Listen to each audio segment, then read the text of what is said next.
জীবনে যখন পারস্পরিক পরিস্থিতির কারণে কিংবা মানুষের কটাক্ষ শুনতে শুনতে আমরা হেরে যেতে বসি, ঠিক সেই সময় একটিবার আয়নার সামনে গিয়ে দাঁড়ানো দরকার। বাইরের থেকে দেখে তোমাকে যেভাবে জাজ করুক না কেন, যে যা খুশি বলুক না কেন, একটিবার আয়নার সামনে গিয়ে দাঁড়াও, নিজেকে দেখো, একটিবার নিজেকে বলো, listen sweeter, I am proud of you.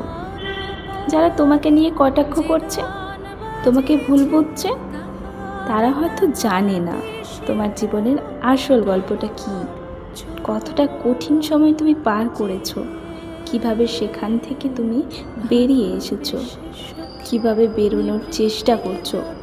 তারা যদি জানতো, তাহলে বিশ্বাস করো তারা প্রত্যেকে একটা কথাই বলতো, এত কিছু হওয়ার পরও কিভাবে কিভাবে তুমি তোমার ঠোঁটের কোণার এই হাসিটাকে ধরে রেখেছো।